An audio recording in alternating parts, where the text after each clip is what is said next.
提个问题，给你这样。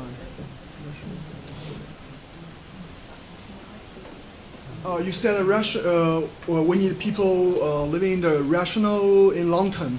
Yes. So this is really good and make people living in a good condition. But we know people are not always rational. We have some stupid ideas. Just so I want to eat a lot of McDonald's or something. But if in this kind of reason, Aaron, people believe in Aaron will force people to live in rational life. Will this kind of things happen? Because they think this is most important.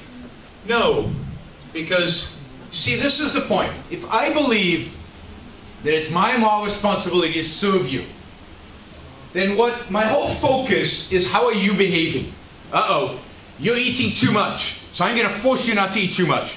But it's you are my responsibility. But if I'm a rational egoist, if I'm a rationally self-interest, I don't care what you're doing. You want to eat too much? Your problem. Just don't come and ask for me to provide you with health care. Right?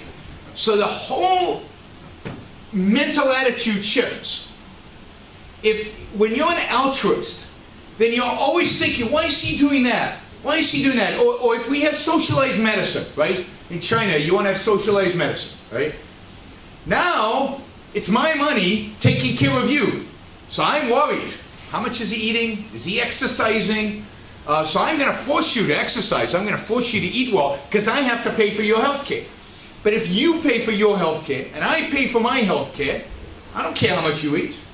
You want to be irrational? Fine, as long as you pay the price for your bad behavior and you don't force that price on me.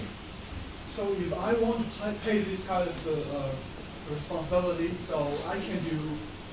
So in my mind, this is rational. I just want to eat a lot because in this kind of life, my happiness is most. So I can. Why we don't agree or agree with this is a rational life? We're not always going to agree on what's rational, and for some people, certain behaviors are going to be rational, whereas for others they're not going to be rational because we have different values, we have different circumstances, we have different experiences. We're going to come to different conclusions. That's fine. As long as you can't impose your views on me, then I don't care. So if some people donate his all money or donate a lot that's of money, fine. What I can say is this. I can look at you and say, what you are doing is irrational, and therefore, in my view, immoral. But it's still your business. So if somebody feels guilty, somebody in a free market feels guilty, and because he feels guilty, he wants to give all his money away and live in a tent and bleed a little bit and everything, I can look at that person and say, that's irrational, that's stupid, that's immoral. But he has a right to do it. You can judge other people. The question is, do you have the right to force them to do what you think is right? And I'm saying, no, you don't have a right. As long as they're not infringing on your rights, you don't have a right to force them. Thank you. Can I have a last question? He's the boss. You said if you give some money or you give check to other people, yeah, you destroy their life. Yeah. So if you need to trade with them. Yes. You give something them and they give you something back. Yeah.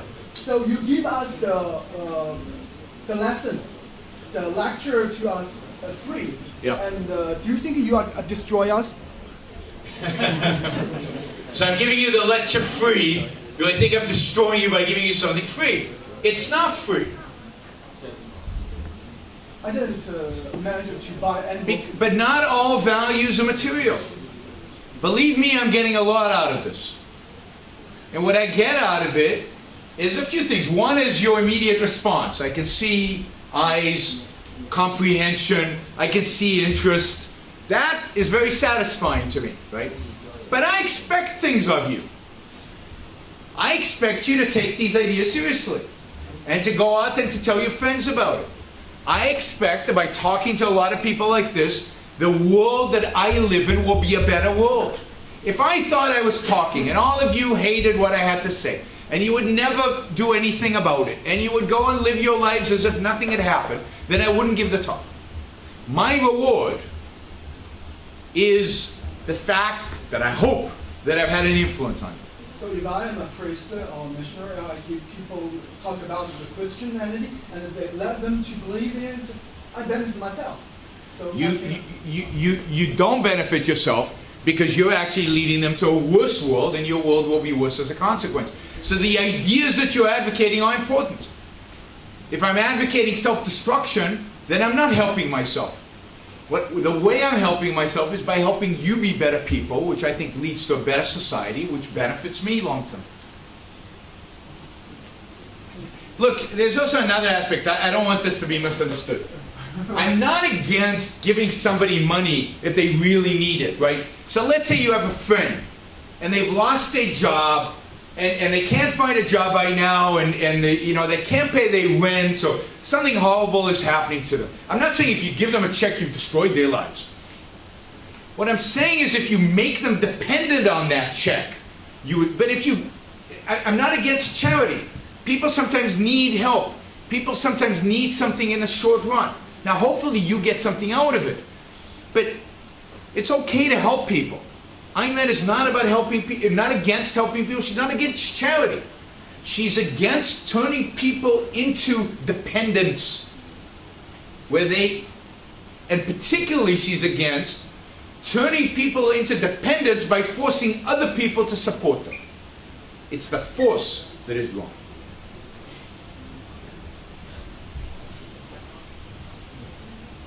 My question is very simple.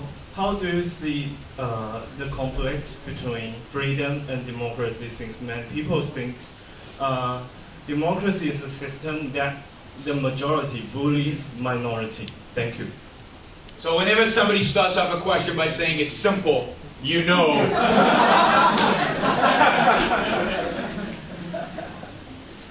So what do we mean by democracy? You know, it's really important. One of the things Rand taught all of us, of her students, is to clearly define what you mean.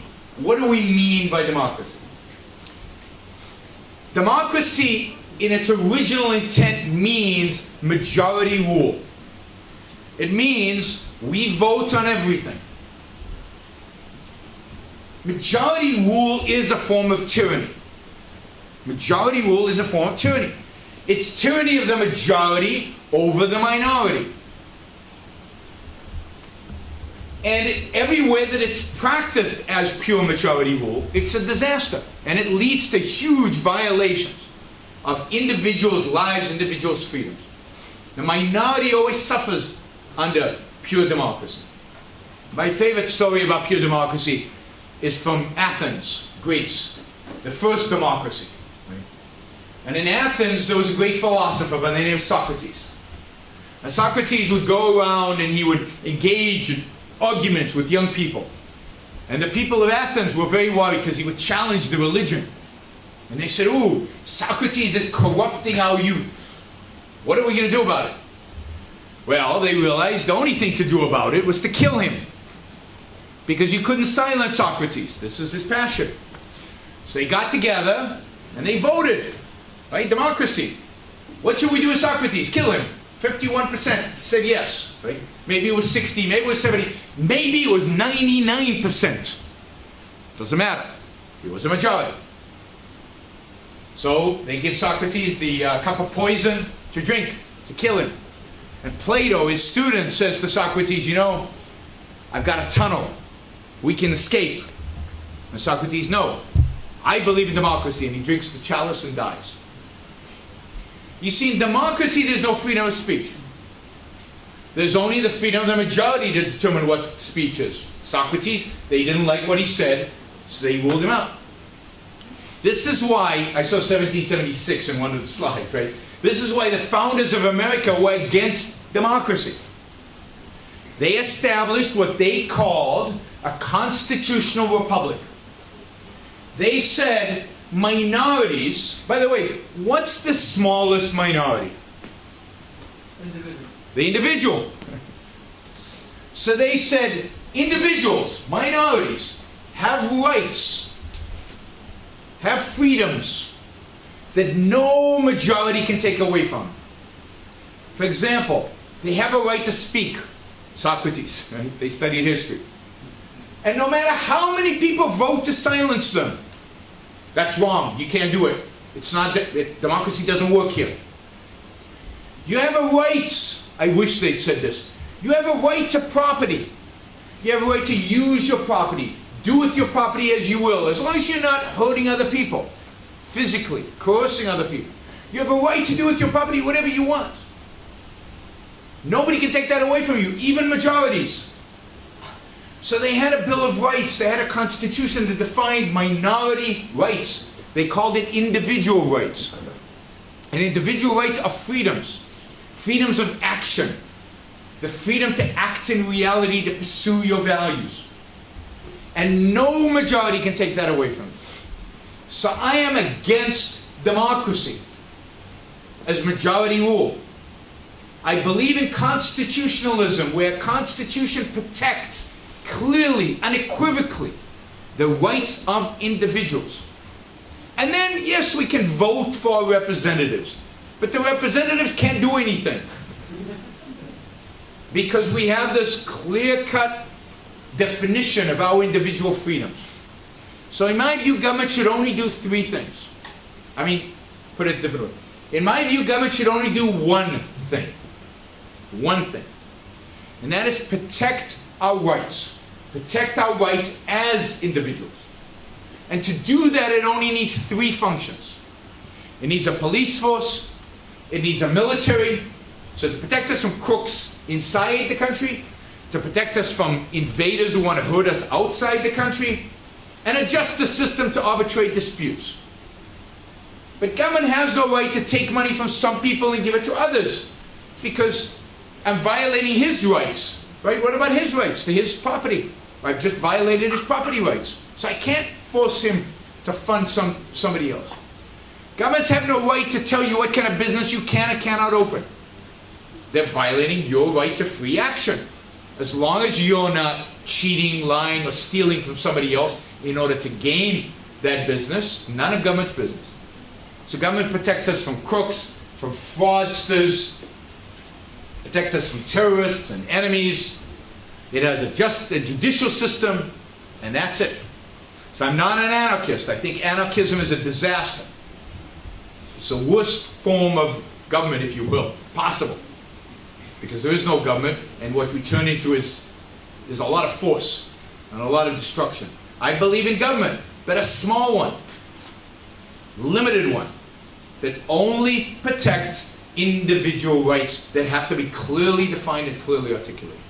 So, democracy is a huge mistake, and what happened in America today, in my view, is we've gone from a constitutional republic in 1776, or when the Constitution was written in the 1780s, all the way to today where we are democracy. America's a democracy. So the majority votes to take money from the minority and give it to the majority. The majority votes that they want people to eat only this kind of food. The majority votes that people should only do this on Sunday. The majority gets to decide, and it sacrifices the minority. That's wrong. Anybody else have a simple question? She's eager. Oh, light. Thank you. Okay, I have a question. Actually, I could follow his question because sure. I think you mentioned a lot about the rational. Okay, you suggest people can be like more rational. Yeah. But I think you also have heard there's a concept called behavior economy, which could go against with the traditional economy theory that people are making decisions based on rational. Yeah. So I'm wondering, there's a lot of like suggestion or what you said, it should be applied only on certain context. I go back to what he said. He said sometimes, and I agree with you. Sometimes, like I don't care what you do as long as you don't push me to do the same thing like you do.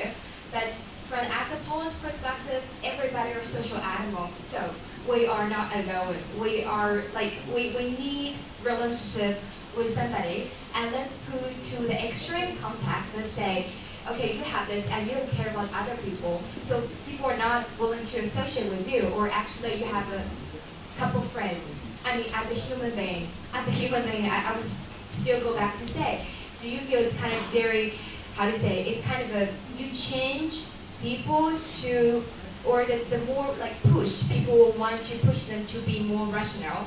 Actually, it change to the direction that people become, let's say, inhuman. Because we know that extreme rational would only apply on machine. Okay, because they never made a... No, I disagree, and partially it's because you're an economics student? No, I'm No, not. okay. But economists have a false view of rationality. The idea that rationality means never being wrong, the idea that rationality means knowing everything is wrong. That's not what rationality means. It's not what's being meant in the social sciences by the concept of rationality. Rationality means taking in the evidence that is available to you and using logic to come to conclusions. It doesn't mean you'll always be right. You'll be wrong sometimes. It doesn't mean you have to get every single piece of evidence, because you can't. You have to at some point say, it's not worth my while to go and investigate over there. I'm going to make a decision based on what I have. It doesn't mean you're not going to have cognitive errors. Sometimes you do have cognitive errors, like the behavioral economists. But what are the behavioral economists doing?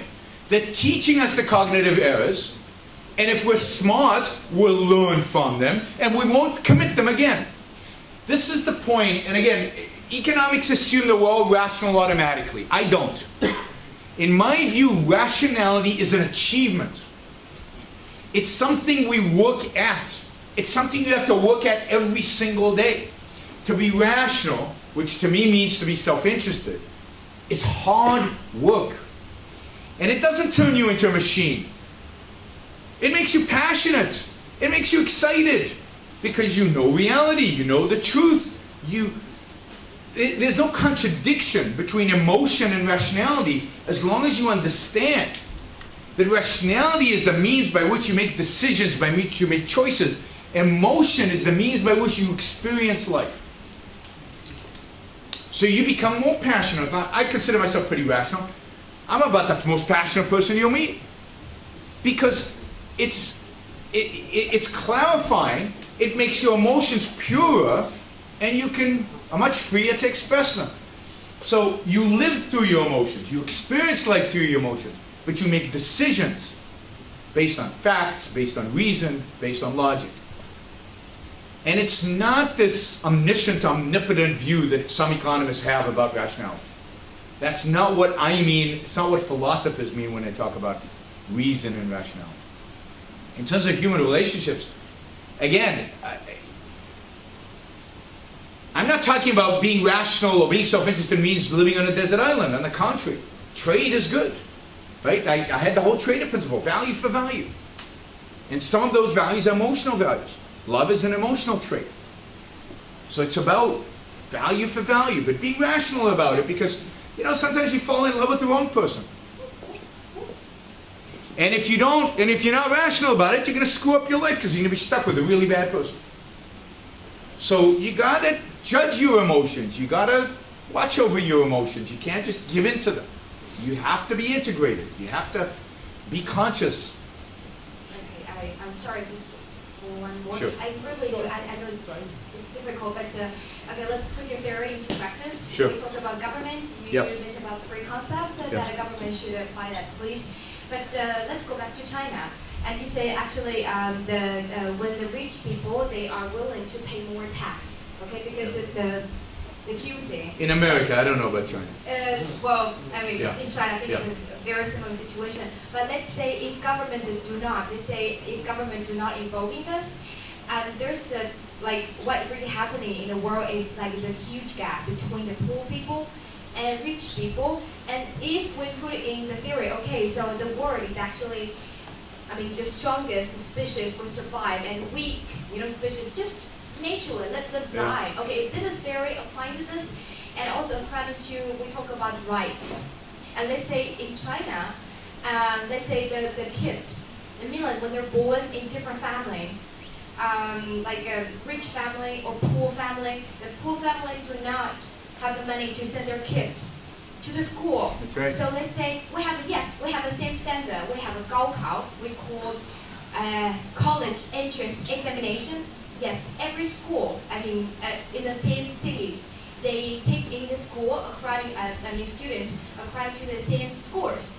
But let's say the kids from the poor family, it's not their fault. I get it. So look, first of all, I don't believe that you just let people die, because that's not what capitalism does. Capitalism is the opposite. I mean, this is the mythology. The mythology is under capitalism, the poor die off and the rich become richer and richer and richer. But that's ridiculous. How do the rich become rich? By employing poor people, by selling poor people stuff, by investing capital with poor people who can then produce more. Take America, which is, you know, a proxy for one of the richer, you know, capitalist countries in the world, right? There are no poor people in America today. There are no, capital N, capital O, poor people in America today. If poverty is what you see in rural China, or poverty is what you see in Cambodia. Nobody in America lives without electricity. Cambodia, I've seen millions of people, well, thousands of people live without electricity. Nobody in America lives without running water. Why? Because we've created, the capitalist system has created so much wealth that they can pay poor people so much more money that they can now live in homes which in China are probably considered middle-class homes. You know, poor people in America, 80% of them have air conditioning. They have cell phones. They have automobiles. Why? Because, let me put it another way. It's irrelevant, the relative status of people. What's important is the absolute level at which you are. How good your life is. Capitalism allows the poor to rise up and become the equivalent of middle class. Every example in history suggests this. In 19th century America, there was no welfare, there was no redistribution of wealth, there was very little charity. All those, and when the 19th century started in America, everybody was poor. Nobody had running water, nobody had electricity, there were no cars, there was nothing. Everybody was poor. By the end of the 19th century, based on the standard of living at the beginning of the 19th century, everybody was rich. And in the meantime, millions of poor people from all over the world came to America. My ancestors, Jews from the middle of Poland, who knew nothing, who had no capital, no education, they were poor farmers in little villages in the middle of Russia and Poland, came to America, and because America was capitalist, there were jobs. They could get a job, they could work, they could start an own business, and within a generation, they were middle class. Couldn't have happened in Poland, couldn't have happened anywhere. If you take China today, and you get rid of your state-owned enterprises, or you privatize them, and you, God forbid, give people property rights over their land, real property rights, right? They own the land. And you let the market set prices, and you let companies succeed or fail based on their profits and based on their merits. The Chinese economy will grow much faster than it's growing right now, and the poor in China will become much richer than they are becoming right now. The more you redistribute, the more you take capital from the people who are going to invest in and create all this, and give it to people over there, the more waste, the more poor people you will have, the slower the economic growth will happen, the less wealth will be created. That's what history teaches. That's what economic theory teaches. Freedom works.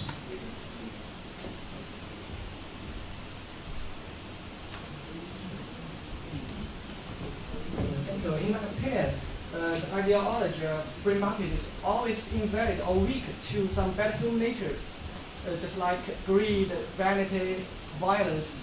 At the same time, some smart people, many smart people, can manipulate very sophisticated systems to pound or steal wealth from others, which is seems to like the rules complied with the ideology of free market.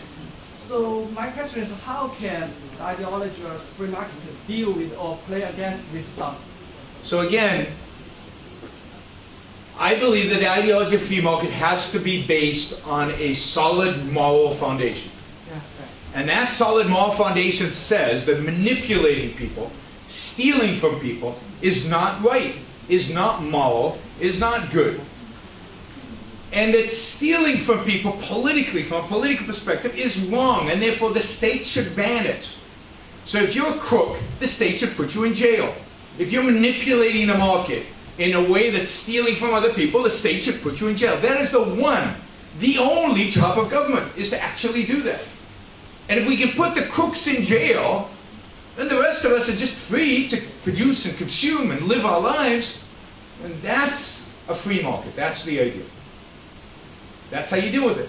It's morally offensive, right? And it's politically wrong. It's both.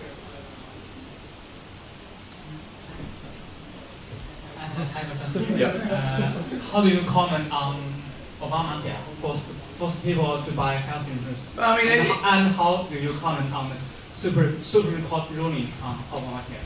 Super what? Supreme Court rulings. Supreme Court. Oh, Supreme Court. I mean, Obamacare is a question about Obamacare. Obamacare is terrible because it's a step towards socializing medicine in the United States. We have in the United States today, if you have insurance, we have the best healthcare system in the world. There's no comparison. If you're, you know, Berlusconi is the former Prime Minister of Italy, a rich guy, right? According to the United Nations, France has the best healthcare system in the world because they have a weird way of measuring these things, right? But Berlusconi gets sick. Does he go to Paris? No, he flies to the United States.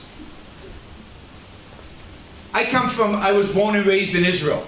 We have socialized medicine in Israel. My father was a doctor in the socialized system in Israel. Now Israel has really good health care. Why? Because they have lots of doctors. Why does it have lots of doctors?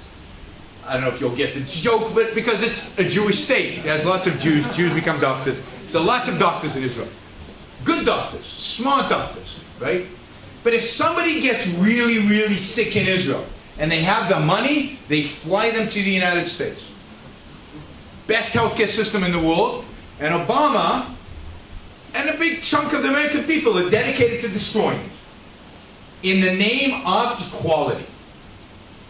In the name of equality. What they want is an equal system of healthcare, where everybody gets the same bad healthcare. I want an unequal healthcare system. The rich get better healthcare in America. No question about it. The rich drive nicer cars. The rich have nicer homes. They eat better food. That's part of the advantages of making money. But the poor in America still have a better healthcare system than the middle class anywhere else in the world. So the system is unequal, but good. Whereas equal is worse for everybody. So Obamacare is a step towards socialized medicine. It's a disaster. The Supreme Court basically ruled. This is the meaning of the Supreme Court ruling was. This has to do with democracy. The meaning of the Supreme Court is whatever people want, whatever Congress votes on is constitutional. They're basically saying the Constitution doesn't mean anything. It's democracy. Taxation power. Taxation, well, if it doesn't work under taxation power, they use the Commerce Clause, and it doesn't use under Commerce Clause, use taxation power. In other words, anything goes. The Constitution is meaningless, and that's what the Supreme Court has done. They've emptied the Constitution of all content. 大家问题短一点，我看后面还有有问题啊，后面。Hi. I'm Florent from France, but my question is not about the medical system. My question is about the relationship between growth and inequality. You don't seem to like to think about inequality very much, but I'm writing a book about inequality, so I actually like to think about inequality a lot.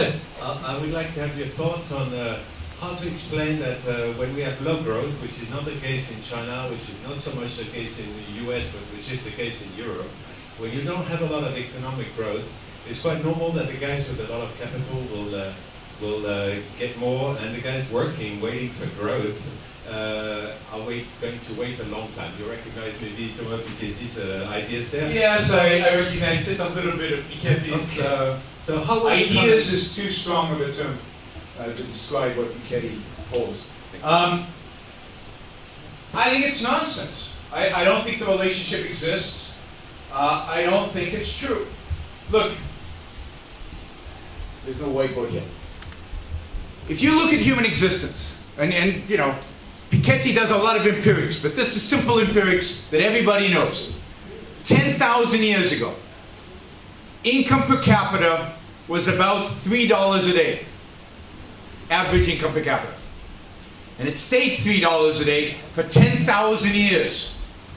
And then something happened. That is, and during that period, by the way, the variation of income was almost non-existent. So inequality was zero. We had complete equality and everybody was poor. Everybody made $3 a day. And then something happened. And wealth per capita, income per capita, on average went like that. Like that. And at the same time, inequality went like that.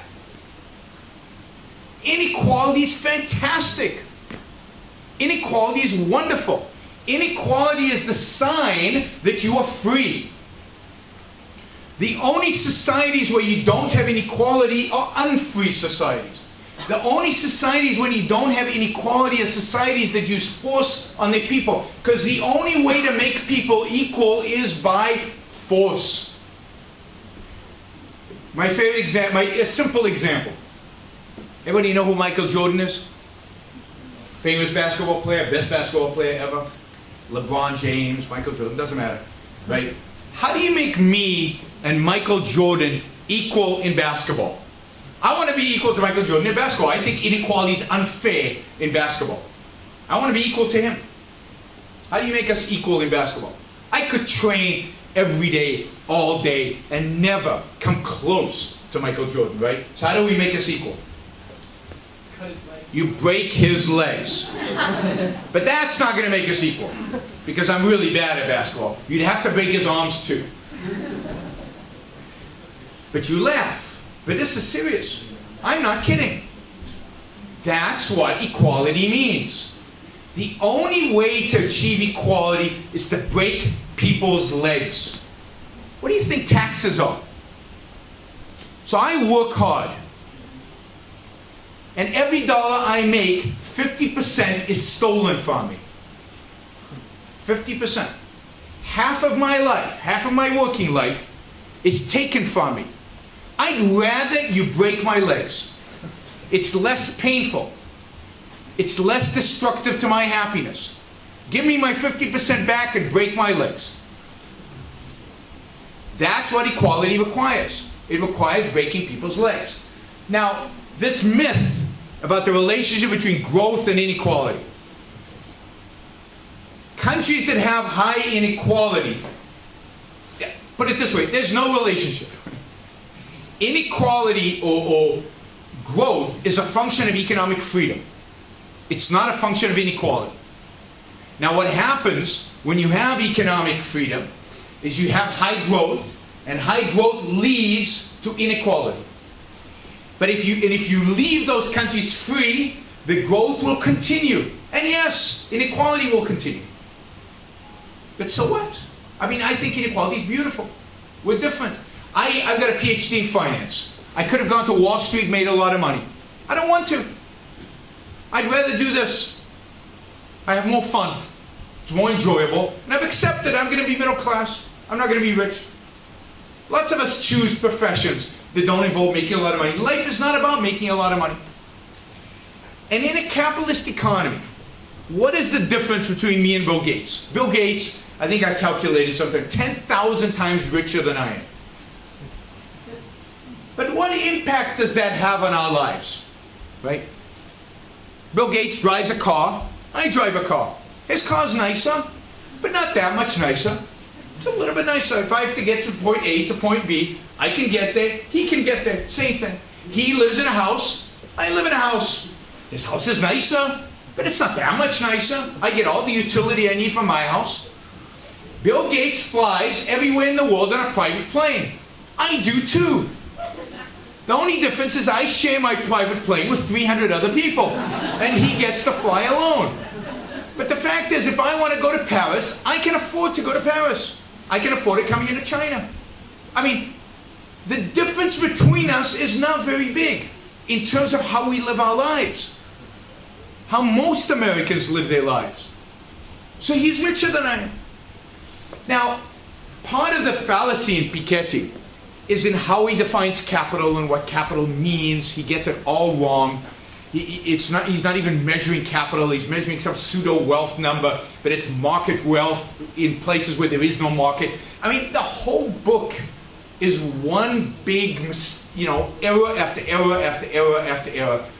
And at the end of the day, what does Piketty care about? He says this, right? His solution to the problem of inequality is a 10% wealth tax globally.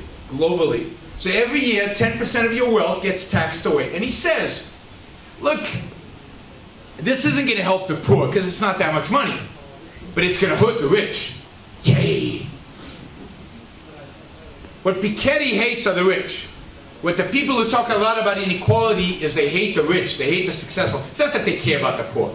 Because if you cared about the poor, you would be an advocate of capitalism. You'd be an advocate of free markets. Because never, in the whole history of mankind, has there been a better system for the poor than capitalism is. More people are being raised out of poverty through capitalism than through any other system. And China, right now, is an incredible example of that, right? Over the last 30 years, hundreds of millions of people have been raised out of poverty in China by the elements of free market that you've instituted here. Not by socialism, by capitalism.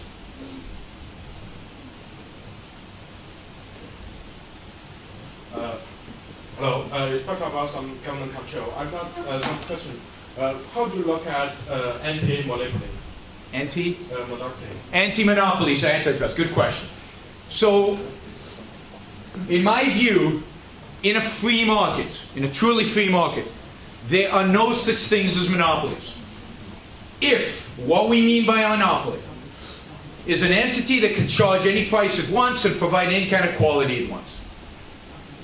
And I'll take Rockefeller. We've talked about Rockefeller. Rockefeller had at some point, I think he had 92% of the oil production in the United States, the refining capacity in the United States. Now you'd say that's a monopoly, right? Now what do monopolists do? They raise prices and quality goes down. That's what Economics 101 we're taught, right? But if you go to the records, you discover that Rockefeller reduced prices every year and quality of his product kept increasing. Why? There were a few reasons. One, he knew that if he raised prices, there would be competitors. One of those competitors was potentially Russian imports into the United States. Russia discovered oil. So there was competition overseas, but there was also competition. Those 8% would have grown. And he didn't want to take the risk. He also knew that as he lowered the price of oil and made the process more efficient, new uses for that oil would be discovered. And he could make even more money. And the classic one with Rockefeller is, what did we use oil when Rockefeller had 92% of the market? For kerosene. But he made it so cheap that when the internal combustion engine came around, it was obvious to use oil inside engines, and that was where he made his money later on. Who competed Rockefeller out of existence on the kerosene business? This is another fallacy that the government can tell what a monopoly is, right? So Rockefeller had a monopoly over lighting Americans' homes. Who competed him out of business? Thomas Edison. Electricity. So there are, what's the term in economics? There are products that can replace your product that are not your product. So you might have 92% of your product, but there are alternative products that can do what you do. And if you don't watch it, even here when Rockefeller did watch it, there was a new product that replaced this. Alcoa in the United States had at some point 80-something% of all the aluminum production in the world. Prices went down, quality improved. IBM was gone after for monopoly reasons because it dominated mainframes. But there were medium-sized computers called Digital that competed with them, and then ultimately there was the PC that competed with them. Microsoft got into trouble for antitrust. Why? Because it dared to offer a product for free. Internet Explorer. So in my view, there should be no antitrust. The market takes care of these things. if somebody abuses their power, their economic power, competitors will arise to deal with them. In a dynamic economy, in a dynamic model, I don't believe that controlling a huge percentage of a market over the long term, while raising prices can exist. It's dynamic. There are new products, there are new industries, there are new things that are happening constantly in a free market.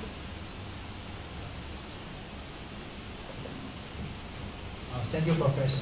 You have talked about a lot about the free market, and I just wondering whether or not you have paid attention to the Scandinavian countries.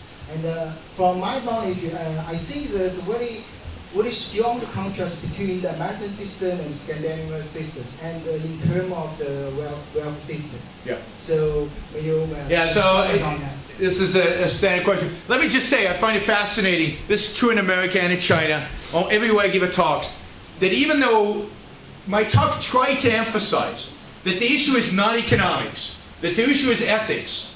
All your questions are about economics. Nobody's asked you a question about ethics, which is interesting, something to think about. And I think because we were a little uncomfortable talking about ethics and we don't have the language, we don't know exactly how to do it. But let me answer your Scandinavian question, because I always get that question. It's another one of the standard set of questions you get. First of all, America is richer than Scandinavia. Standard of living in America is much higher than in Scandinavia. We live in bigger homes than average. We drive nicer cars on average. We have, we have more air conditioning than them, but they don't need air conditioning, right? Because they live in Scandinavia. I always tell my friends, let's run this experiment. Nobody takes me up on it. Let's open the border. Let's lower all immigration controls between the United States and Sweden. Anybody want to guess which way the traffic will go? All the Swedes will move to America, not the other way around. But then people tell me, but Swedes live longer. Life expectancy in Sweden is higher. Swedes also, in surveys, are happier than Americans in surveys. Interesting, right? So Sweden must work because they're happy and they live longer. But what's interesting is, if you look at life expectancy of American Swedes, they live the same length as Swedes. So if you control for genes, there's no difference. And if you ask American Swedes how happy they are, they're at least as happy as Swedes, if not more happy. The happiness surveys, all this happiness stuff, it's got all to do with culture. If you're Swede and somebody asks you, are you happy? You feel guilty if you say no. You're supposed to be happy. If you're Jewish and somebody asks you if you're happy, you feel bad if you say yes. You're supposed to complain. I live in a culture where all we do is complain. We can't be happy. It's wrong to be happy. So let's take economics. So the welfare system. So Sweden is a great example. During the 19th century and early part of the 20th century, Sweden was one of the most capitalist countries in the world. It had some of the most successful industries. It created some of the greatest wealth ever seen. And that accumulated a huge amount of wealth. And then in the late 1950s, early 1960s, they turned to socialism. And they started redistributing the wealth. And they created a lot of wealth, so there was a lot to redistribute. They kept redistributing, and industrial production went down, wealth creation went down, productivity went down, but there was so much wealth that they could still continue distributing until about 1994. And in 1994, Sweden was bankrupt. So what did they do? They started going away from the welfare state, away from socialism, and they started liberalizing their economy. And for the last 20 years, Sweden has been heading towards more capitalism, just as America has been heading towards more socialism. And it's becoming more and more capitalist. And that's why Sweden is doing relatively well. It's not doing great, but it's doing relatively well, because it's reversed the socialist policies of the 60s, 70s, and 80s during the 1994 crisis that they had. They had a huge debt crisis. And today their economy is doing okay. It's not doing great, it's just doing okay. But given everything else in Europe, it's relatively good. So the welfare state doesn't work in Sweden. It's still bankrupt the country. It's just doing a little bit better than the rest of the world, and it's just a matter of time. It went bankrupt once, it'll go bankrupt again.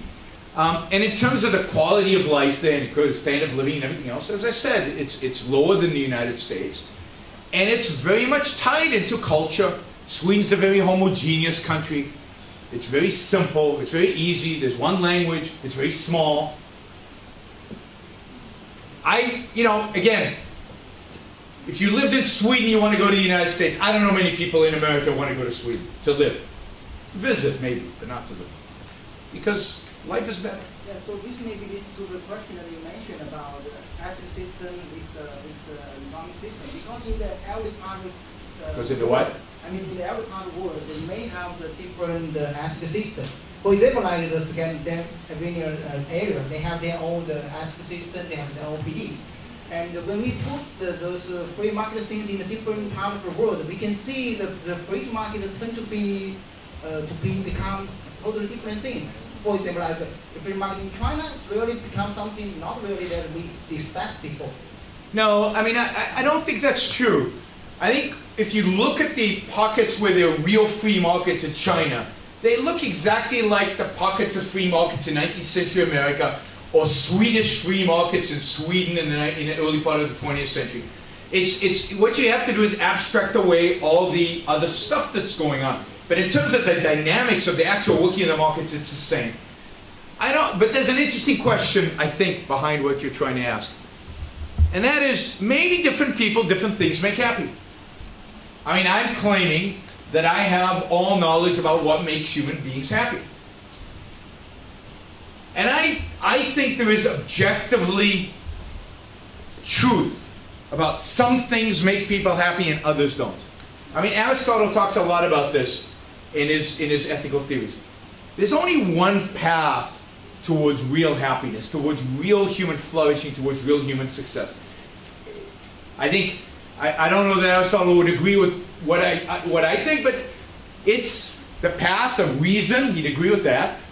Productiveness. He wasn't big on productivity because, in those days they didn't understand economics. So what it took to sustain life. So being productive and being a trader, like we talked about.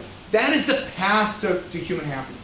It's a path for Swedish happiness, African happiness, Chinese happiness, Jewish happiness. It doesn't matter. Now, there are other cultural factors. When I said the Swedes have this attitude towards happiness and the Jews have, those are subjective things, and they're wrong. Most of them are wrong. I mean, Jews shouldn't be apologizing all the time. Right? Swedes shouldn't be overconfident. We have to be rational. Rationality requires fitting to reality, fitting to what's really true. She's very patient. Speaking of capitalism in China, actually a lot of scholars, academics have raised the idea that what China is running is actual crony capitalism. Is what? Crony capitalism. Because if entrepreneurs, if they want to make it big, they need to strike all sorts of deals, sweetheart deals with the government officials. So will this kind of crony capitalism eventually destroy the real assets? Yeah, so this is a question about China being crony capitalist. So let me first, just in terms of a terminology, I hate the term crony capitalism. There's only one capitalism. It's about free markets protecting individual rights. Then there's statism. Statism always involves government and business interacting. So cronyism is a characteristic of statism, not a characteristic of capitalism. Capitalism is the negation of cronyism. It's when there's no government intervention in the economy. So it's a negation. So let's call it cronyism. Yes, I think much of China's economy is crony. And I think much of the achievements in China are ways in which businessmen have gotten around the need to be crony, because you have to deal with government. So the bribes, the finding ways around regulations, and so on. And then there's the real crony. Then there's going to the government to give you monopoly power over something. That's real monopolies. When the government can come in and kill your competitors or destroy your competitors. That's a real monopoly. And there's obviously a huge amount of that in China. And yes, that will destroy whatever elements of true capitalism there are, unless it's reined in, unless it's stopped. A mixed economy, when you have a mixture, either moves towards capitalism, which means getting rid of the cronyism, or towards more statism, which means destroying that part of capitalism. China is at an interesting crossroad. It could go in either direction. And that's the big question you guys have to answer. That's the big question you guys have to fight for, is which direction should it go? Should it go towards more capitalism and therefore destroy the relationship between government and business, destroy that cronyism, or will it go towards a greater intensity of that relationship and towards, in a sense, backwards? The United States is facing the same issue. America is becoming more and more crony, more and more statist. More and more businesses make money by getting favors from the government. And it's a huge battle in America today. It's a huge battle all over the West today. And it's a question of will we move towards capitalism or away from capitalism? That's the real challenge. I'm reading a book about China right now, which I'm finding fascinating, and I would recommend. I think it's in Chinese. It's Ronald Coase's book on how China became capitalist. Now, I don't think China is capitalist, so I think that's a wrong title. But how did it get to where it is today?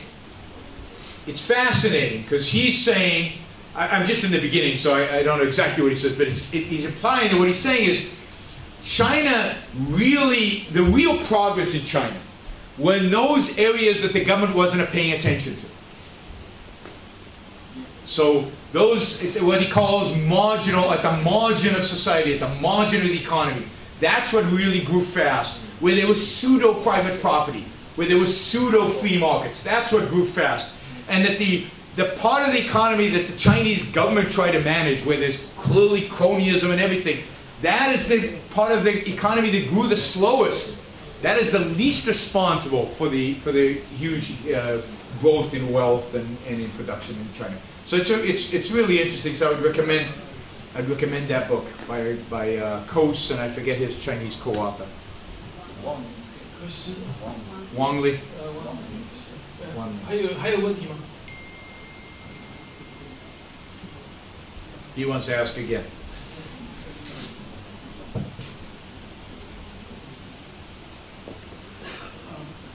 Do you think Rand can, this kind of philosophy can live peace with Christianity? Another simple question. That's ethical. What's that? That's ethical. Yes, it is. No, it's a good question. I love the question. So, do I think that Ayn Rand's philosophy can live in harmony with Christianity? Ultimately, no. No, Christianity upholds a moral code which is the exact opposite, in my view, of objectivism. Think of the symbol of Christianity. The symbol of Christianity is a man bleeding while being tortured and dying on a cross. For us. For our sake. What's that? Not man. Well, let's not deal with theology. It's a man. Every saint in Christian mythology, every saint in Christian history, if you ever watch the paintings of, I can't remember the name of the saints, with the arrows all over him, or every one of them get torn apart by lions. Every saint has suffered. Horribly suffered. And that's what makes him a saint. Horrible for what? For who? For him. Pain is objective. Pain is objective. There's no, if I stick a needle into your stomach, you're going to be in pain even if you, whatever you believe, you're in pain. Pain is objective and pain is anti-life. All of these saints are sacrificing for us. Their life gets meaning only from their sacrifice to us. Now, yes, that's being selfish in this sense. They're being self-interested in this sense. That they believe there's an afterlife and they're going to be rewarded for it in the afterlife. But when I say that to Christians, they say, oh my God, no, my saints are not self-interested. God forbid. The whole point is that they're sacrificing. That's the essence of the moral code. The moral code is the subjugation of self. But look, this is true of all religion. Objectivism, Ayn Rand is saying, you're responsible for your own life. The purpose of your life, is your life, is you. Christianity says your purpose of your life is not to serve you, is not to be happy, is not to be successful, it's to serve God. It's to serve a being more important than you. Don't have pride, say the Christians. Don't have pride, because you're nothing as compared to God. Read the book of Job. My favorite book, I've read the Old Testament because we studied it in school. Read the book of Job. My favorite book. My favorite book in the Old Testament. Everybody know the story? Anybody know the story of Job? Some of you do, right? Job is the successful, prosperous, happy guy. He has a family, he has a wife, he has a thriving business. He's doing fantastically well. And God looks at him and says, I'm going to test Job. He kills his wife. He kills his children. He destroys his business. Job now is no family. Everybody's dead. No business. He's suffering. And he's angry at God. And he yells at God. And he screams at God. And he's really upset and everything. Why? Why are you doing this to me? And God comes out to him and says, none of your business. None of your business. Who are you to ask me why I'm doing this to you? You're nothing. You're nothing. Your job is to obey. It's to live your life quietly without asking questions. And towards the end of the book, Job says, you're right. I have full faith in you. I will never question again. So God gives him a wife and new kids and a new business, and everybody lives happily ever after. But the essence of religion, of all religion, is to obey. And that's why we invented religion. The priests, there are two reasons we invented religion. One is to explain our ignorance. We didn't understand why the river Nile kept rising when the tides subsided. So we said there's a God in the river Nile that does that. We didn't understand why the sun goes around the earth. Oh, it turns out it doesn't. But we didn't understand that, so we had the sun god, and we had a moon god, and we had a river god, and we had this god and that god, to explain all the things we didn't understand. And then Judaism came about and said, ooh, we can innovate. We can have one concept that explains everything we can't explain, and call it God. And yes, now we understand the tides, but we don't understand molecular whatever, so we'll call it God. Everything is God that we don't understand. So that's one reason, an epistemological reason. Help to explain the world. But the second reason is control. If I'm the head of the tribe, I invent a God and tell all you guys that I'm the only one who talks to him. And truth comes from God, morality comes from God, all this stuff comes from God, but guess who it's really coming from? Me. But that's great. I'm now in a position nobody can hurt me. I can establish the truth. I can tell you what to do. You all live for the sake of the tribe because I tell you what to live for. So it's a great way to control people. In my view, those are the two purposes of religion.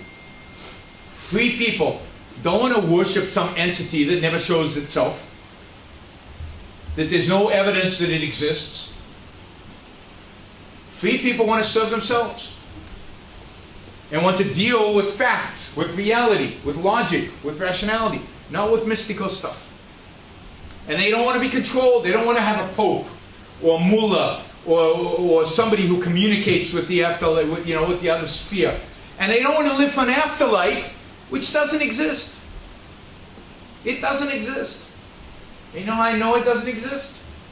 Because nobody can prove or nobody can provide one iota of evidence. Iota. All I want is an iota of evidence that it does.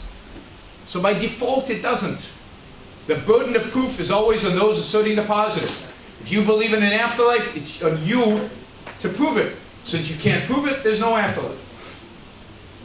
So I don't think the two are compatible for moral reasons and for epistemological reasons. Reason is the ultimate value for Ayn Rand. Religion, Christianity, all religion require faith. require the negation of religion at some point or another.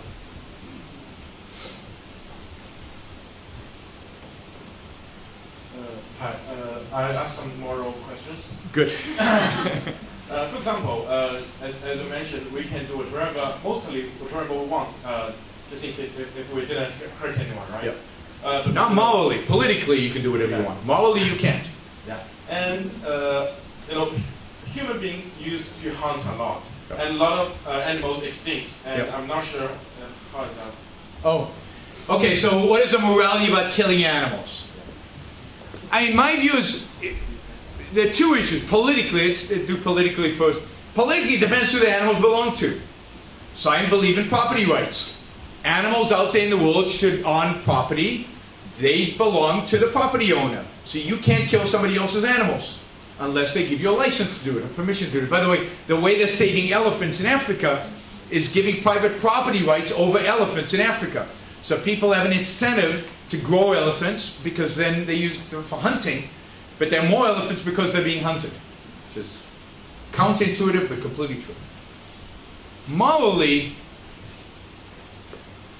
I believe that there's no reason to shoot an animal, to kill an animal, a living being, something that has value, unless it's for a purpose. For example, to eat it. Unless you need to eat it. So, the purpose of the,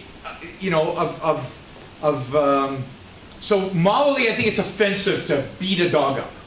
Or to mistreat an animal. I think it's morally wrong. Even though politically, I don't think the government should intervene. If it's your dog or if it's your animal.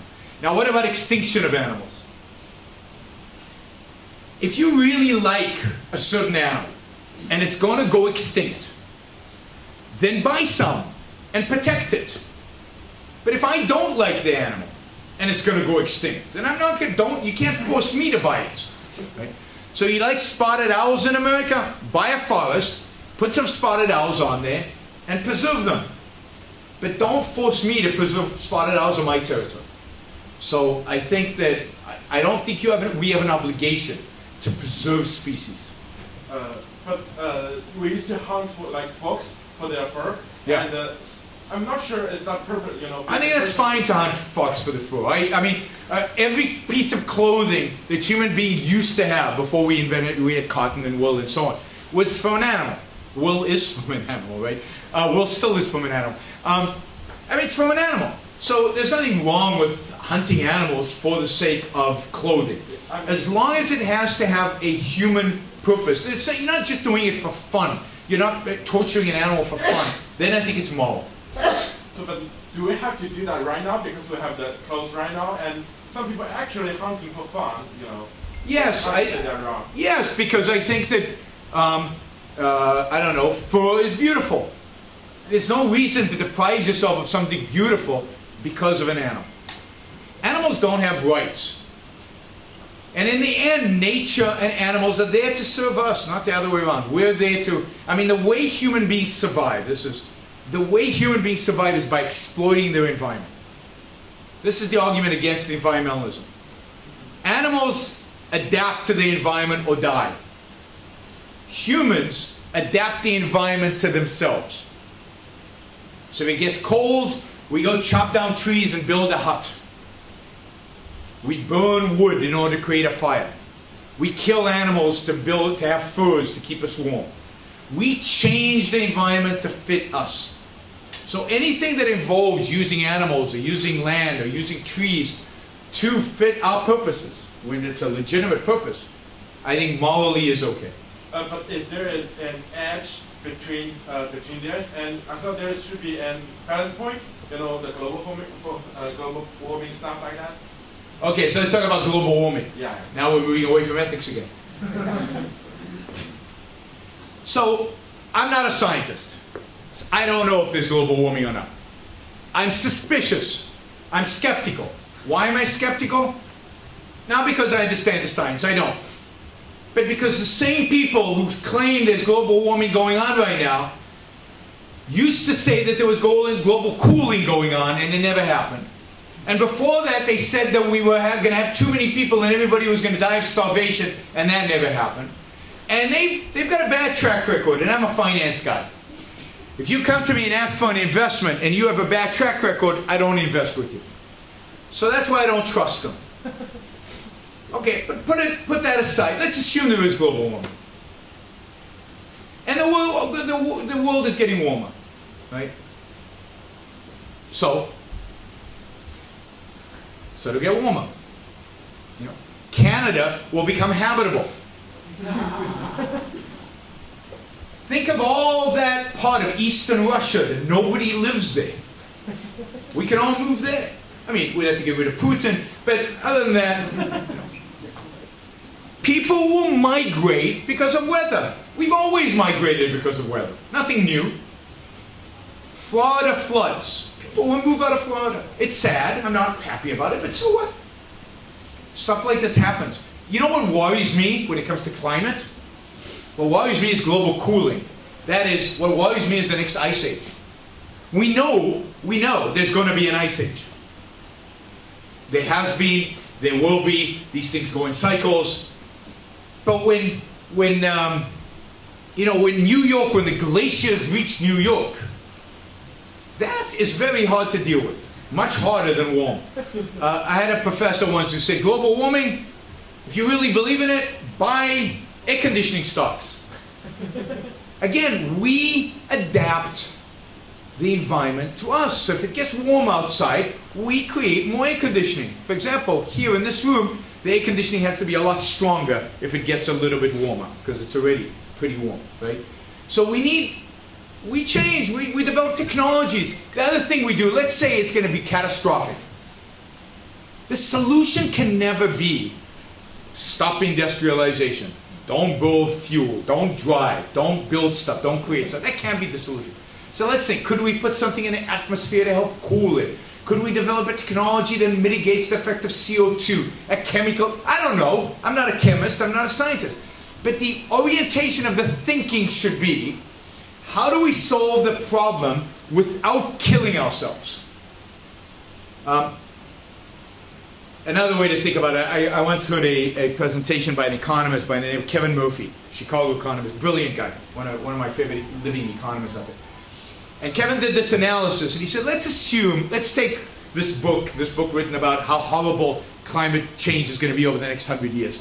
And he said, let's price it out, and let's do a discounted present value of the costs, and see how much money should we invest today to prevent this catastrophe 100 years from now. And it turns out that you should be investing exactly zero. Because if you take into account economic growth, and you take into account that 100 years ago they're going to be much richer than we are today, and if you use a proper discount rate because of the uncertainty that will actually happen, you're much better off waiting and investing the money later on when we're much richer. And the way he described it is, what they want us to do today is to tax poor us, who are poor, for the sake of rich future generations. Another way to think about this, just another statement. In 19th century Europe, take London, they were burning a lot of coal. You guys burn a lot of coal, right? And there was a lot of soot in the air. And it was hard to breathe, it was very bad, real pollution. Worse than Beijing and Shanghai. Imagine if environmentalists then had managed to ban coal for the sake of future generations. No industrial revolution, none of us would be here, none of us would have been born. If we would have been born, life would have been miserable and horrible and awful. The fact that they bore that pollution allowed us to become rich and get rid of it. The same is true with global warming, if it's happened, which I doubt. I live on the edge of the desert in California, so I'm going to be affected. So, you know, I might have to move. But I've also got a lot of air conditioning.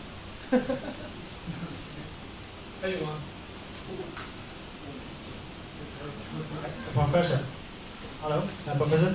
So during the presentation that you mentioned about the inconsistency between the ethical systems and economic systems, so you propose that probably the ethical revolution is the solution, right? That what? Ethical revolution? Ethical revolution is the solution, it's yes. the solution. So how exactly you think about it? How do you get an ethical revolution? Yeah, can you implement it? Education, education, education. There are no shortcuts. You have to explain it. You have to get people to read about it. You have to get people to think about it. Ethics doesn't change by fiat. Ethics doesn't change by osmosis. Ethics changes by people thinking, by changing the value system. It takes a long time. It's not quick, but it's education, education, education. Change happens slowly. But do you, I have to convince people. I either succeed or fail. Don't you think like the culture things is quite different in the different part of the world? I mean, culture things. So if you want to build up like new kinds of ethical system in the world, in the different part of the I don't think it matters what world. I think, let me just say, I think China is actually a pretty good place to do this. Because from my perspective right now, you guys don't have an ethical system. Because, I mean, in the sense that you're not Christian, you're not Judeo-Christian tradition, you don't have that. Confucius has a certain element of ethics, and it's kind of dated, and I think capitalism has kind of superseded it. And I think China's looking for something. I think there's a void. And I think in that sense, there's a great opportunity in China to bring these new ideas to fill that void.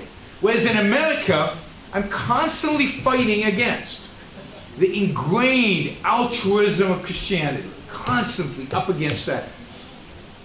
I think in China, it's more, why take ethics seriously? It's about, let me do whatever I want to do, right? And I think that's in some sense, that's an easier battle to fight. Thank you, Professor. Follow-up question. Yeah. You just talked a lot about moral issues. I have a question. Do you support child labor?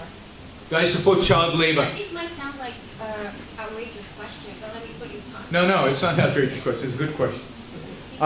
Yeah, go ahead. In China, in those mountainous regions, there are a lot of poor families, and poor children that never got a chance to receive education.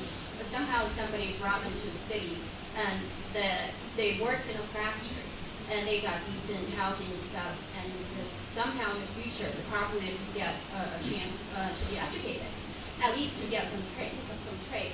But at this time, some whistleblowers reported to the government saying that they're using child labor. So these children will be sent back to those backwaters. So do you think it's good or bad? So I support child labor. In this sense? In the sense that, yes, in the sense that I think child labor during certain phases of development is necessary. Because the alternative is starvation, or at the very least stagnation. And I think in the 19th century in Europe, parents couldn't afford to send their kids to school. Kids had to work so that they could eat. There was no wealth to redistribute, even if you wanted to redistribute it. So wealth had to be created. And this is true of many very poor places in the world.